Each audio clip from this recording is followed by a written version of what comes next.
It's my pleasure to introduce as our next speaker, Dr. Wanner.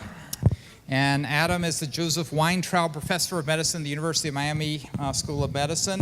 More importantly, he is the director of the Alpha-1 Foundation's scientific arm. And so he's the guy that reads all these research grants, figures out all the important papers that have been coming out of the laboratories, and then he passes out the money to all the investigators that have promise. So without any further ado, Adam, he's going to talk about all the good scientific importance that's happened in the past year.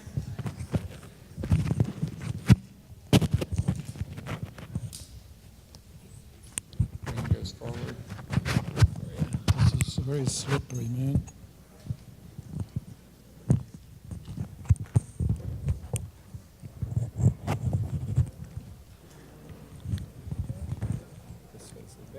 Back and the laser pointer there. You have to stand up to be able to see your slides up in front. Okay. Thank you very much, Charlie. It's a pleasure to be here. And I was told that I should talk about new advances in the management of alpha-1 antitrypsin deficiency, both the liver and the lung disease. The gist of my presentation really will be that there is no advance in terms of finding new therapies unless we do research. And I would like to very briefly talk to you about what the Foundation has done in terms of advancing research in alpha-1 antitrypsin deficiency. I'll talk about how we do it. And then finally, I'm going to give you some examples of what's happening at the present time, already at the patient level, in terms of finding new treatments and ultimately a cure for alpha-1 antitrypsin deficiency. But before I do that, I would like to tell you about Medicare, because without Medicare, these new treatments may not be able to be implemented. So this old couple from Russia immigrates to the United States and lives in New York City, of course. And one day the old lady says to her husband, "We are old and frail. We have no health insurance. What shall we do?" So he says, "I'll get you health insurance." So he goes out, he goes to the Medicare office, and he says to the Medicare lady, "I need health insurance." She says, I can't give you health insurance. I don't know how old you are. I'm old enough." She says, "Well, I need some documents from you." He said, "I have no documents." So they go back and forth and back and forth. Finally, he rips open his shirt. He shows the white hair on his chest and says, "Am I old enough for Medicare?" She says, "All right, take this card and get out of here." So he runs home to his wife and says, "Woman, now we have health insurance. We don't have to worry about health for the rest of our lives." So she said, "That's great. What did you do?" He said, "Very simple. I went to the office.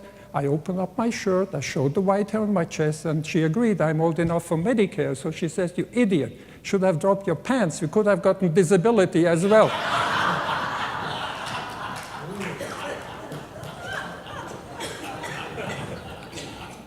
So again, here, the premise is that biomedical research is necessary to find new treatments and cure for alpha-1 antitrypsin deficiency.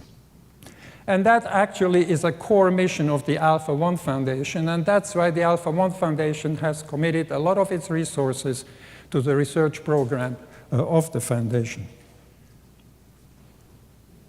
So how do we do it? Well, you can take a simplistic approach. And you can say, all right, we have this gene mutation, and we have lung disease that can be related to it, and we have liver disease that can be related to it. So that's it. All we have to do is wait until the disease has progressed far enough to require transplantation, be it lung transplantation or liver transplantation.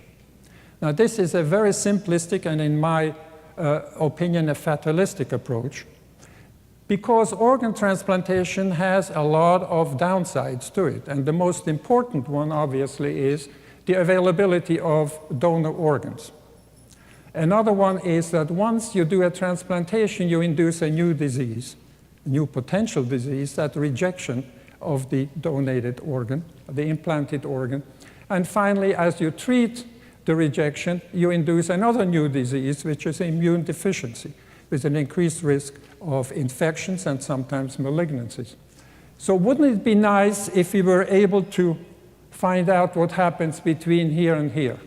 Rather than being fatalistic and just go with transplantations, let's try to find out why this gene mutation here leads to liver disease and why it leads to lung disease. Because once we have figured that out, we should be able to find some new drug targets which will prevent the development of end-stage disease. So what has the Foundation done to actually accomplish this? So let me just give you a quick overview of the Foundation's research program. Obviously, the purpose of it is to better understand disease mechanisms needed to find a cure for Alpha-1. That's kind of very simple. And again, as I said before, this is a core mission of the Foundation. Historically, the program was initiated in 1999, so that's only about, 17 years ago. The Foundation so far has committed over $60 million to Alpha-1 research, and it has supported research projects in 103 institutions in North America, Europe, the Middle East, and Australia. You will see here that we haven't supported anything in Asia. Why do you think that is? There is no alpha-1 antitrypsin deficiency in Asia, so there is not much interest for it there. What are the elements of the research program? We give out grants. We provide resources for investigators. And we organize scientific meetings and conferences. And it's obvious why these three elements actually contribute, all of them, to the advances in biomedical research in alpha-1 antitrypsin deficiency. Grants we give out, particularly investigator-initiated grants, because we would like to take advantage of all the wisdom that's out there in the investigator community and look for the ones that come up with the best ideas to actually advance the research program. Resources for investigators, I will show you a little bit what we have in that regard, but we would like to help the investigators to gain access to what they need, be it patients, be it samples, etc. And finally, the purpose of the scientific meetings is to bring these experts together, allow them to exchange ideas and actually come up with new ideas as a result of the interaction, the intellectual interaction that occurs at the meeting. Let me just give you one example of such a study that the Foundation is supporting.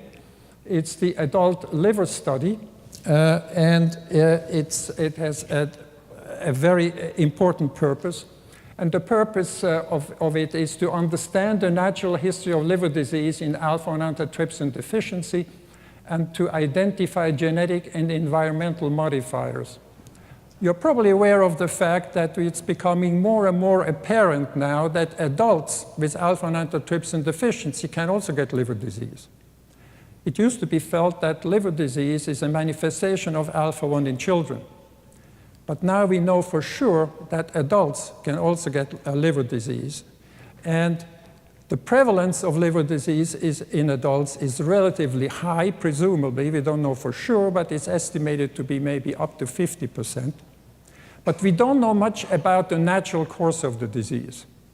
So the purpose of this study is actually to look at the natural course. It's a 5-year study, and it involves liver biopsies at the beginning of the study and the end of the study. And the findings will be related to all kinds of other information that is being obtained in these patients to find out if there may be some modifiers why some individuals with alpha-1 antitrypsin deficiency do develop liver disease and others don't. So there must be some kind of modifier there. Could it be environmental? Could it be genetic? Maybe there's an added gene mutation that has to occur in order to get the liver disease. And all of this will be addressed in this particular study. There are 3 sites that are participating in the study. I'm doing a great job here. One of them is the St. Louis University, where we have Dr. Techman, who is actually the overall PI of the study. We have the University of California in San Diego participating with Dr. Brenner as the PI there. And finally, Boston Medical Center, where Dr. Wilson is the local PI. So far, they have enrolled nearly 100 patients, have identified nearly 100 patients, and they have enrolled, biopsied, or scheduled for biopsies and scheduled for enrollment, I think, over 70 patients at the present time. There is a booth out here, so if one of you would like to sign up for this study, somebody who has lung disease and would like to find out whether or not there's liver disease as well, or somebody already has known liver disease, please go to that booth and see if you want to participate in this study.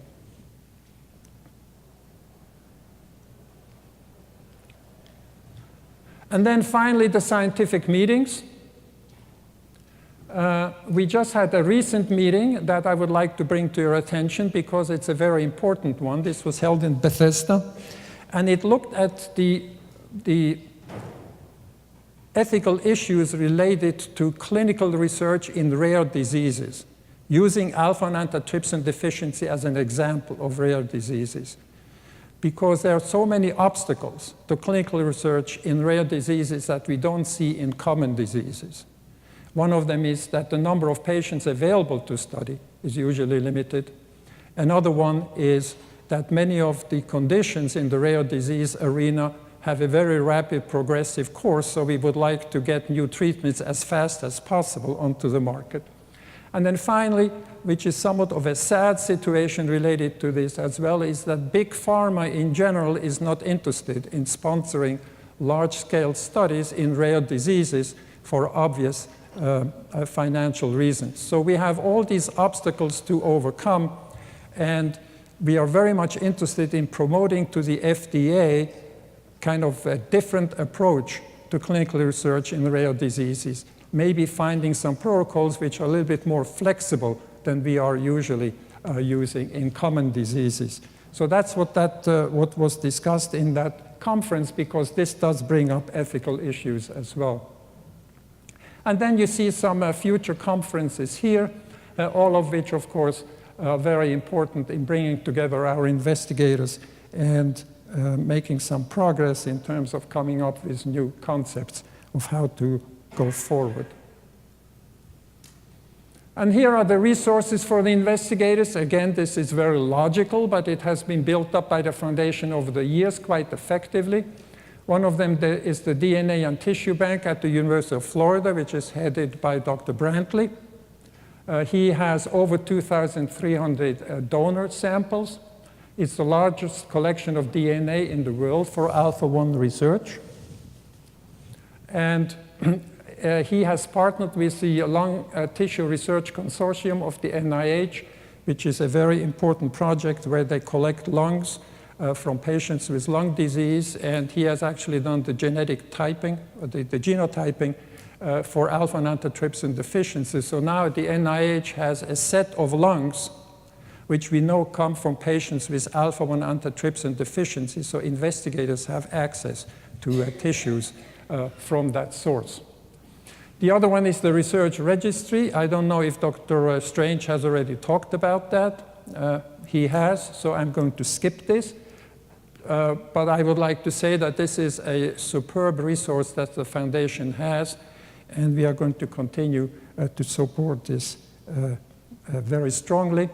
And then finally, we have established recently this Alpha-1 Biomaterials Exchange, which the concept is a brokering function of the foundation.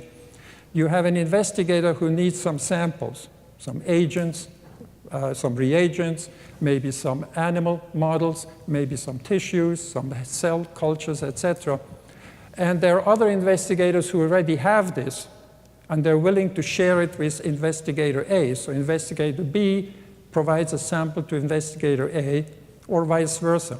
What we do in the foundation is to bring them together through this site.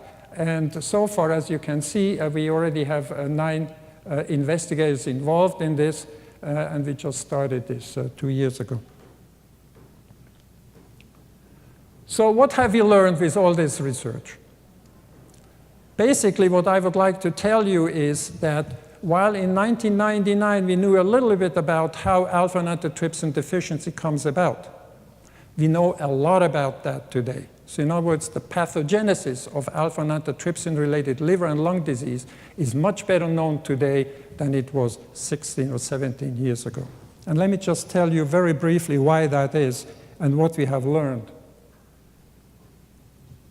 Now, this is a complicated complicated slide, but it will really tell you everything that I wanted to tell you about the development of new interventions, because it identifies the targets where new interventions could actually be used effectively to change the progression of disease.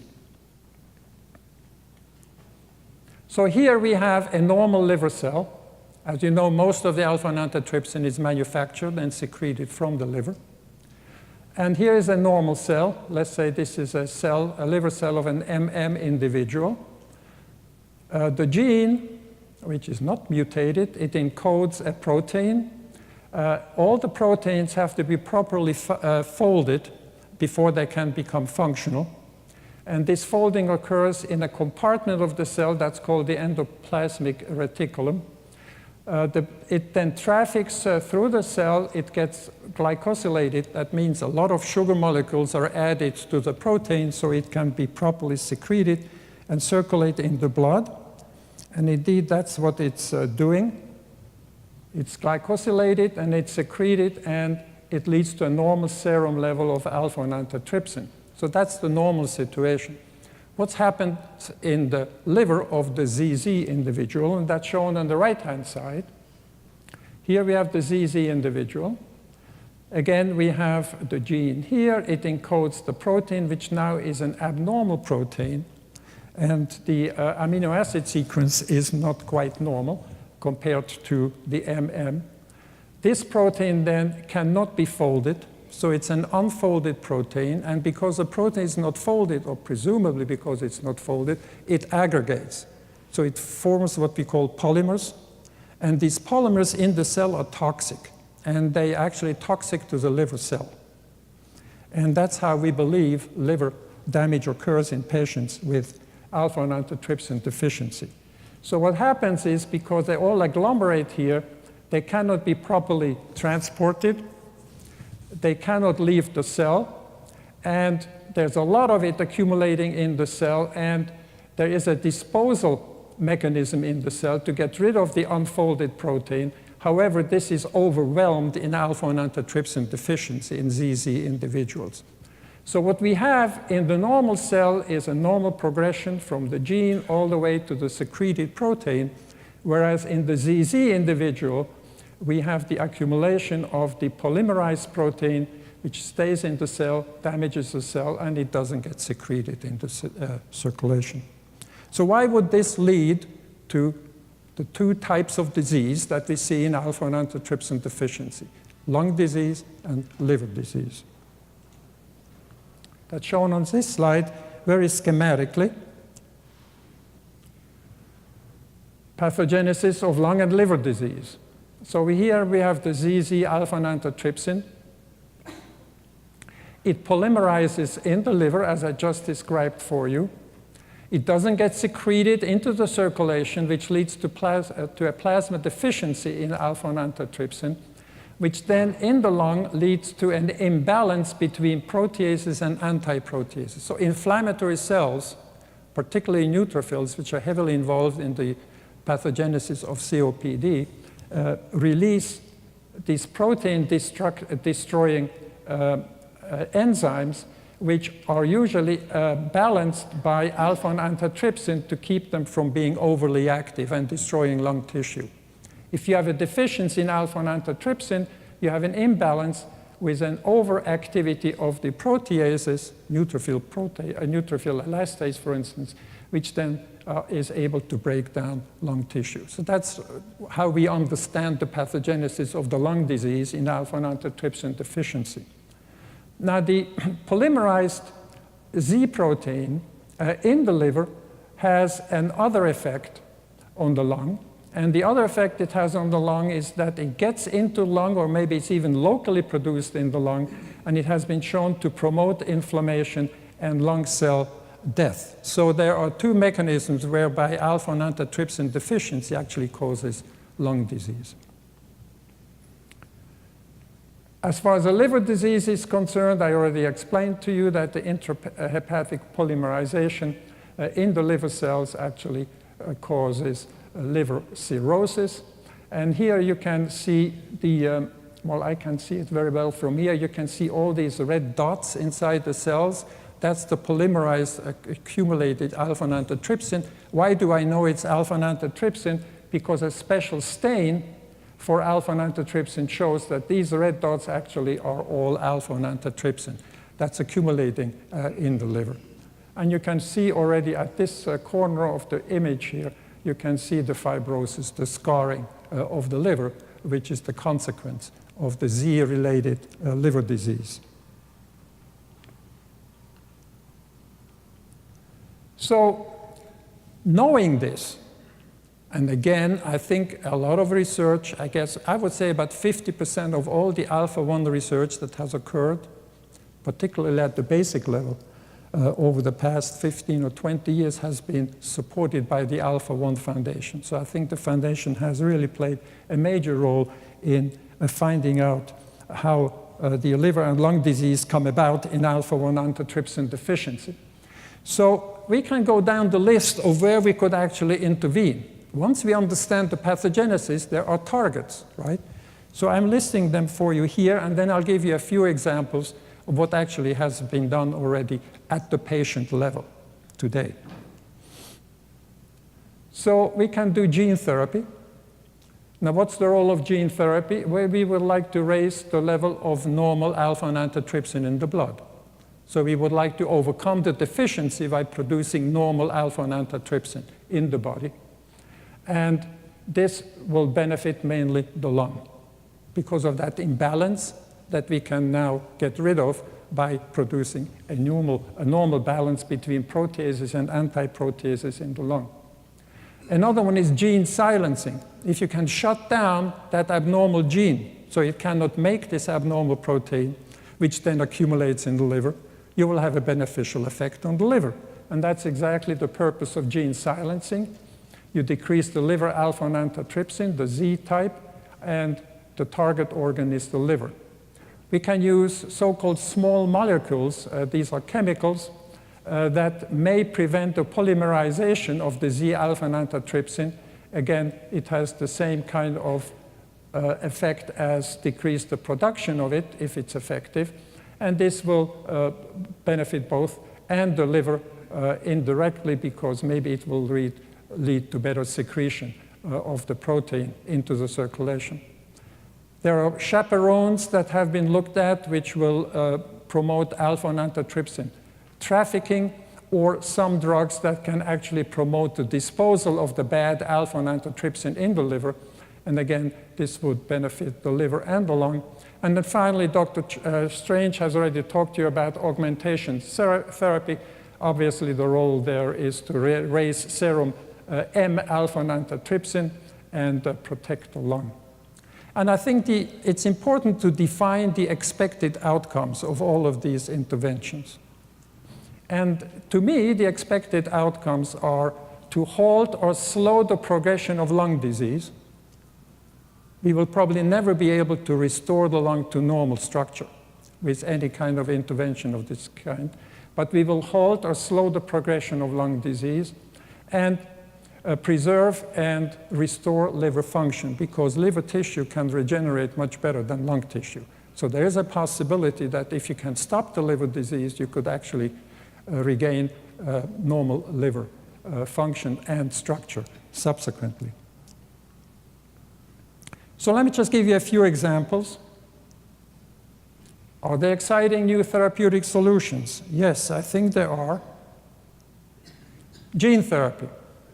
At the present time, there are 2 ongoing studies, one of them in the final planning stages. The other one already has a history, and that is to actually transfect with a normal gene body tissues of which there is a lot, and that can produce a lot of alpha-1 antitrypsin. And that's the idea behind the gene therapy that involves transfecting muscle cells. So the studies that have been done now for a number of years by Dr. Flott at UMass have been quite effective in actually be able to produce alpha-1 antitrypsin, the M-type, in the muscle. The only problem is that the serum level that results from that intervention is relatively low. So the concept works. The efficiency is still very low and needs some more work. Another interesting idea was brought up by Dr. Crystal, who is at Cornell in New York. And he thought, well, why don't we transfect the cells near the lungs? And the cells near the lungs that we may be able to gain access to and transfect them with the vector would be the lining of the lung. So what he's doing is he is actually injecting the vector with the M-alpha antitrypsin loaded onto it into the lining of the lung, the so-called pleural space. And the idea is that these cells then would be producing alpha antitrypsin, which would then permeate into the lung and protect the lung from proteases. This study hasn't started yet, but I think he has obtained permission to actually do that. Both of these investigators have actually spun off biotech companies who have become interested in this. And this is really the way to go forward. Because as you probably know, academia has never, ever produced a drug. Academia is only able to give the information necessary to produce a drug. But the drugs are produced by other organizations and by other institutions, such as biotech companies and the pharmaceutical industry, the big pharma. So we have these roles pretty much separated. How about gene silencing? Well, the idea of gene silencing is to actually convert the liver from this picture where you have all this polymerized alpha-1 antitrypsin accumulating here to this picture where all of that goes away because the protein is no longer being produced, the bad protein in the liver. There are 2 biotech companies that are actually doing this now. They're in phase 1 stage of studying. One of them is Alnylam, and the other one is Arrowhead. This is very promising, and it is my expectation that we will have an effective intervention for the liver disease of alpha-1 antitrypsin deficiency before we have new therapies for the lung disease of alpha-1 antitrypsin deficiency. I'm not sure I'm right, but I think we are closer for the liver right now than we are for the lung. And then promoting the disposal of intrahepatic Z protein. Again, this is one of the goals that we would like to accomplish. Again, we don't want this, we want this. And how can it be done? Well, if we have some kind of a mechanism whereby the disposal of all this bad protein can be accelerated, we might be actually able to convert this picture to this picture, which would be the goal. And the carmazepine, you know, Tegretol. Tegretol is as a drug, has been around for a long time for the treatment of epilepsy. And it has been shown in animal experiments that this particular drug, carbamazepine, actually can promote the disposal of alpha-1 antitrypsin, at least in the mouse liver, in the mouse model. And Dr. Perlmutter, who used to be at the University of Pittsburgh and now is at the University of Washington, and a collaborator of his, Dr. Rudnick, they already have started a study where they have used this drug in patients with existing far advanced liver disease. The study was initially sponsored by the NIH, and now we are planning to actually continue to fund this study through the Alpha-1 Foundation. So again, we are very close to actually have some new interventions for at least liver disease in patients with alpha-1 antitrypsin deficiency. And then finally, you already saw this one, which is augmentation therapy. The purpose of this, of course, is very clear. And Dr. Strange has, I'm sure, talked to you a lot about this. My take of this study is that finally we have silenced those people who have been doubting the effectiveness of intravenous augmentation therapy in alpha-1 antitrypsin deficiency. I think finally we have some evidence that maybe will convince even the most severe doubters that we have had over the years. So, what's new? Well, augmentation therapy, and this is the summary, by the way, augmentation therapy for lung disease works. Gene therapy for lung disease is still promising. We don't know yet. Gene silencing for liver disease is moving forward very rapidly, and I'm very encouraged by that. And there is a potential for pharmacologic therapy for liver disease based on what Dr. Perlmutter is doing at the University of Pittsburgh, at the University of Washington. I would like to remind you that in cystic fibrosis, the research necessary to understand the pathogenesis of the disease started earlier than in alpha-1 antitrypsin deficiency. Oops. And in CF, we have now a new drug, ivacaftor, which in a subset of patients with cystic fibrosis can actually cure the disease.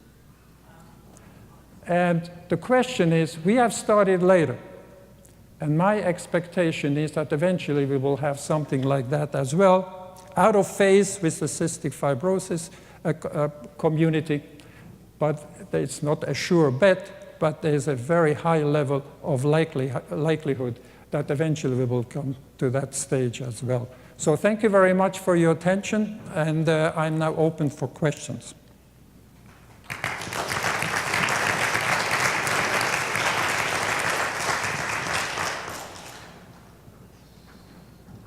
Yes, sir. Is ivacaftor the same thing as kalydeco? Yeah.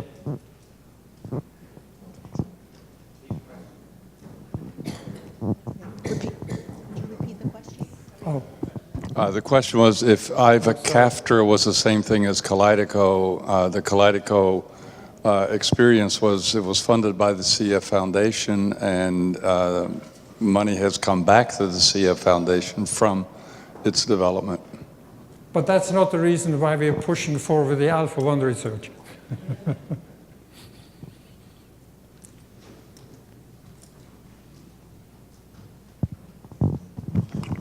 My level's down here, and I'm a support group leader, and I want to make sure I'm giving out good information.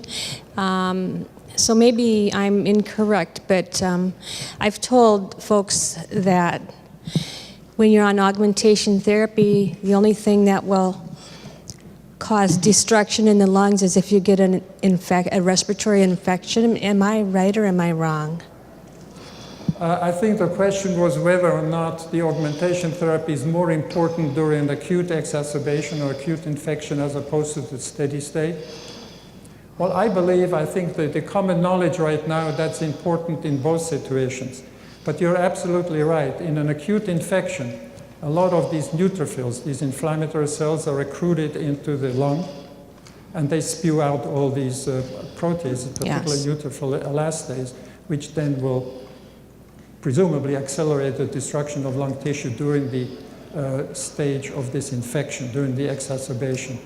But the recommendation, I haven't heard of any recommendation from anybody so far that augmentation therapy should be reserved for the period of exacerbation. Oh, no.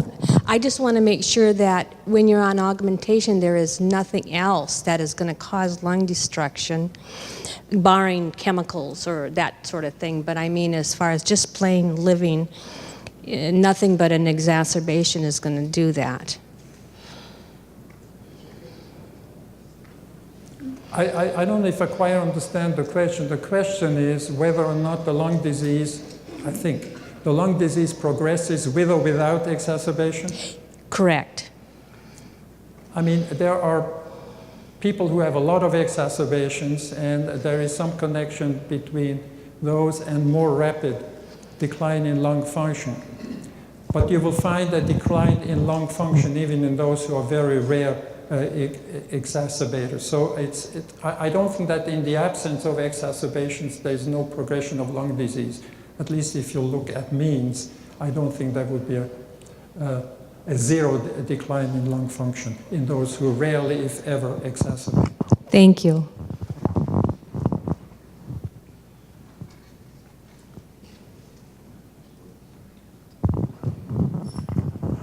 Dr. Campos has been doing research on increasing the volume of the infusions. And is there any evidence based on his study or someone else's study that that has slowed down the degradation of the lung, or even something better than that? Yeah, I think this is the question is about dosing. Is the dose that is recommended at the present time, and most people use 60 milligrams per kilogram on a weekly basis, is that underdosing, or is that the proper dose, or is it too high? I mean, all these questions are still open. And yes, there are some, I don't know if Dr. Strange talked about this, but there are several protocols ongoing looking at higher dose to see if that may have a greater protection in terms of a lung disease. I don't know exactly what the protocols are written like. Maybe Charlie can tell you, because he may be participating in some of these studies. But higher dosing is being investigated at the present time. Okay, but there's no conclusion at this point? As far as I know, the results are not out. Okay, thank you.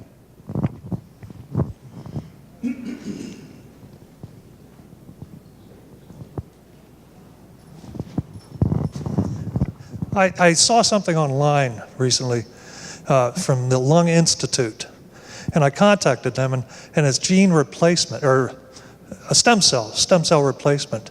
And they offer two programs for $7,000 or $12,000. $7,000 for stem cell replacement from your blood over a 3-day period, or bone marrow, which is more intense, for $12,000. And of course, it's not covered by insurance. And of course, we all know everything you read on the internet is true. So, what's your thought on that? Well, my answer, the question was stem cell therapy in lung disease or liver disease? Lung. For lung disease? There's really nothing out there that would convince me or most other serious investigators that indeed this works. One of the problems is that the lung has 45 different cell types in it. And the liver only has a few cell types. So in terms of replacing existing cells with new cells through stem cell therapy, I think the liver may be a better target ultimately, intuitively, than the lung. But as far as I'm concerned, I mean, stem cell therapy could have different effects. It could either replace damaged tissue in an organ, or it can carry some material, some chemicals with it that could be beneficial for a local restoration of tissue, other than just by replacing that tissue. So it has some effect on the existing niche where these cells actually are located in the target organ. But as far as I'm concerned, for lung disease, I think it's all promise, and I don't think there's any evidence that there is effective stem cell therapy for lung disease, be it for COPD, be it for any other kind of lung disease. Any other questions? So this old lady, she goes to a newspaper, and she says, my husband has died, and I would like to put something in the obituary. And the newspaper lady says to her, well, it costs you $10 per word. She says, well, I can only afford 3 words. What do you want to say? I say, well, I want to say Sam has died. So she says, well, I really feel sorry for you. I'll give you another 3 words for free. So the next day, the article appears in the obituary of this local newspaper, and it says, Sam has died, car for sale. Thank you very much.